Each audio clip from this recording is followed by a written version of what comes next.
जहां रखी थी ईवीएम वहां बाहर टीएमसी और बीजेपी कार्यकर्ताओं में ऐसी गुत्थम गुत्था, ऐसी झड़प क्यों हो गई कि पूरी की पूरी प्रोटेक्शन सीआरपीएफ की वहां पर लगानी पड़ी।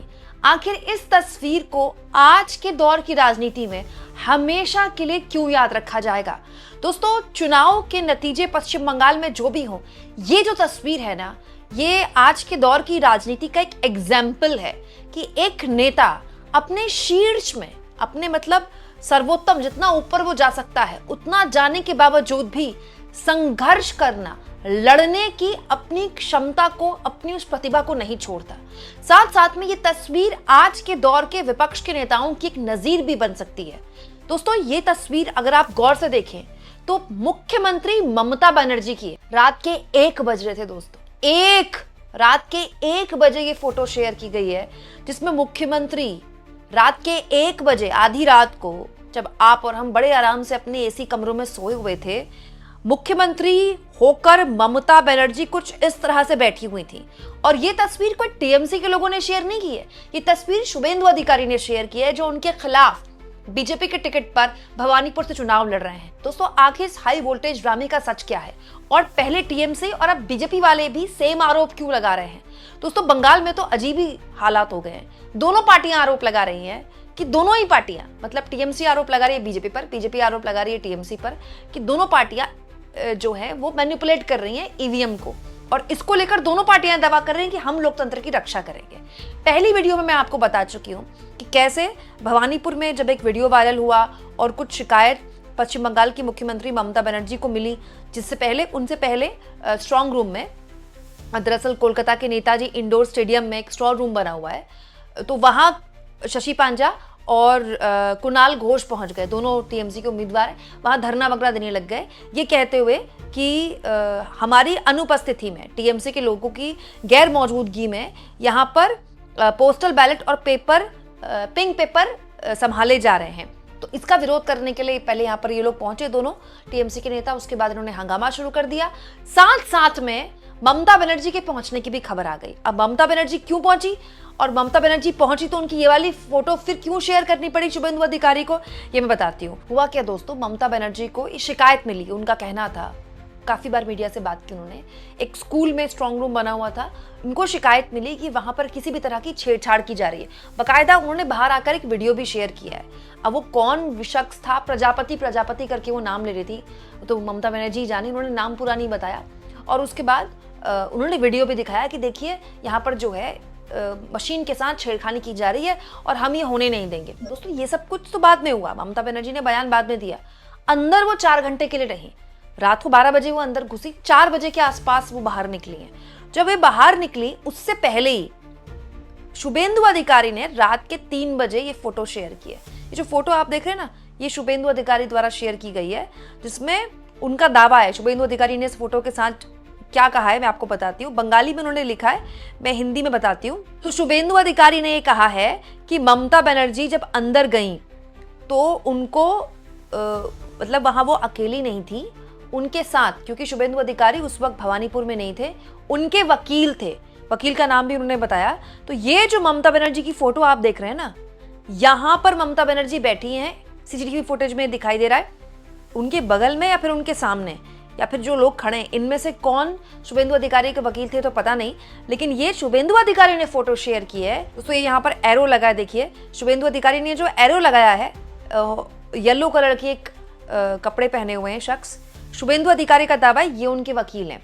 मतलब शुभेंदु अधिकारी कह रहे थे कि ममता बनर्जी स्ट्रांग रूम में जा रही थी, स्ट्रांग रूम के अंदर जाने की कोशिश कर रही थी, उनको पहले रोक दिया गया, ये बताने के लिए कि टीएमसी वाले, मतलब ममता बनर्जी मैनिपुलेट करने की कोशिश करी थी मशीन को, लेकिन उनके वकील वहां पर पहले से ही मौजूद थे। लेकिन दोस्तों, इस दावे के बीच शुभेंदु अधिकारी ने जो फोटो शेयर की है, ये अपने आप में मतलब हमेशा याद रखी जाएगी। रात के 1 बजे कोई नेता अपने कॉन्स्टिट्यूएंसी में किसी भी तरह की धांधली के आरोप लगाकर ऐसे चेयर में बैठ सकता है। ममता बनर्जी आराम से अपने कमरे में आराम कर सकती थी, या फिर किसी अपने रिप्रेजेंटेटिव को यहाँ पर खड़ा करके उनसे फोन पर बात कर सकती थी, लेकिन ममता बनर्जी खुद खड़ी हुई।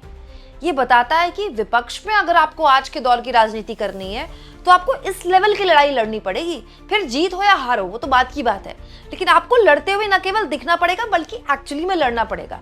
और ये लड़ाई केवल स्ट्रॉन्ग रूम के अंदर जहां पर ईवीएम रखी गई थी, ममता बनर्जी बैठकर नहीं लड़ रही थी, बाहर टीएमसी और बीजेपी के कार्यकर्ता भी लड़ रहे थे दोस्तों।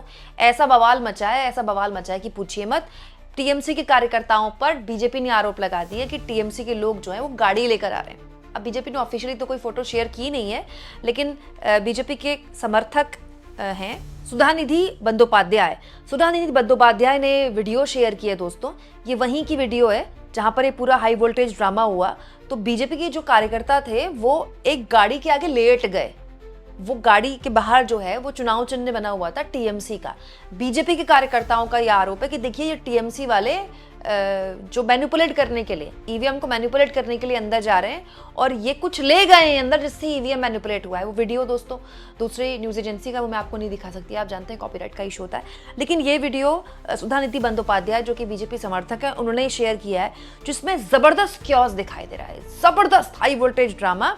कहां पर? नेताजी इंडोर स्टेडियम, जहां पर मैंने आपको बताया कि शशि पांजा और कुणाल घोष बैठे हुए थे धरने पर। और यहाँ पर मतलब ऐसी हालत हो गई कि रात को भयानक फोर्स डिप्लॉय करनी पड़ी जो ऑलरेडी डिप्लॉयड है। टीएमसी का आरोप है कि सीसीटीवी फुटेज बंद कर दिया गया, उसके बाद वो वीडियो भी दिखाया उन्होंने। हालांकि दोस्तों बाद में उस वीडियो को फेक न्यूज बता दिया इलेक्शन कमीशन ने। और इलेक्शन कमीशन में मुख्य चुनाव अधिकारी मनोज कुमार अग्रवाल ने बकायदा स्टेटमेंट जारी करते हुए कहा कि स्ट्रांग रूम सुरक्षित है, हर प्रक्रिया एजेंटों और ऑब्जर्वर की मौजूदगी में हुई है, कोई फुटेज बंद नहीं किया गया है, कोई कैमरा बंद नहीं किया गया है। और ये जो फुटेज शेयर किया था सीसीटीवी का टीएमसी ने, उसको लेकर भी चुनाव आयोग ने कहा है कि राजनीतिक दलों के लोग 3 स्तरीय सुरक्षा पार करके बैठकर इसे देख सकते हैं। उन्हें शाम के करीब 4 बजे कुछ हलचल दिखी, जो नियमों के अनुसार हमारे कर्मचारी पोस्टल बैलेट खोल रहे थे।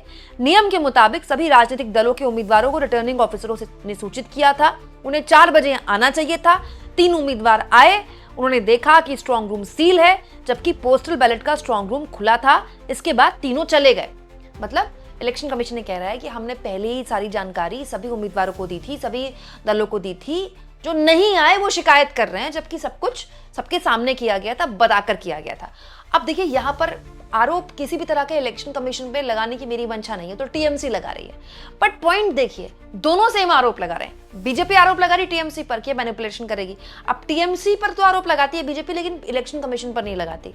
टीएमसी ममता बनर्जी आरोप लगा रही है बीजेपी पर भी और इलेक्शन कमीशन पर ही। और खूब फायर हुई ममता बनर्जी बाहर आकर, जब पूरी रात अंदर रही, बाहर आई जब 4 घंटे बाद, तो कुछ जबरदस्त तरीके से उन्होंने मतलब इलेक्शन कमीशन को भी धोया, बीजेपी को भी धोया, और किसी भी तरह का कोई मैनिपुलेशन हम नहीं होने देंगे ये भी बोला। और साफ तौर पर कहा कि कोई भी नेता, कोई भी उम्मीदवार किसी भी तरह से स्ट्रांग रूम ना छोड़े।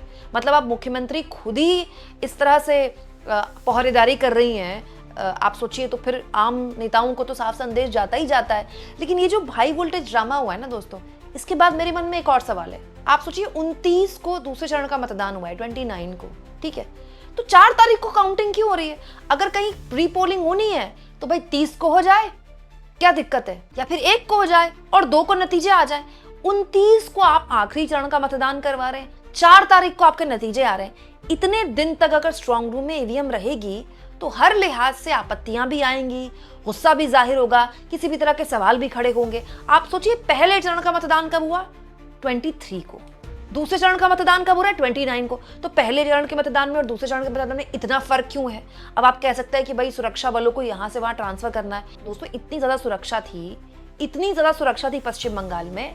दूसरा, इतना बड़ा पश्चिम बंगाल नहीं है कि आपको यहां से वहां मूव करने में 6 दिन लग जाएं। 6 दिन नहीं लगते हैं, इतना बड़ा नहीं है बंगाल। हम भी घूमे बंगाल भाई। तो 1 या 2 दिन के अंतराल में यहाँ पर जल्द से जल्द 2 फेज के मतदान थे वो करवा लिए जाते। अब तक तो नतीजे भी आ गए होते।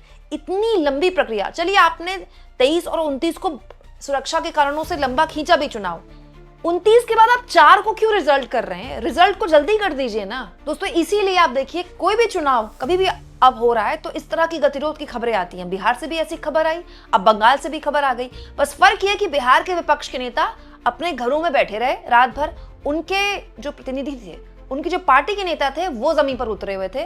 फर्क यह है कि टीएमसी की सुप्रीमो खुद उतर गई मैदान में और प्लास्टिक की कुर्सी पर बैठकर पूरी रात बिता दी। आप इस मुद्दे को किस तरह से लेते हैं, कमेंट बॉक्स में जरूर लिखें।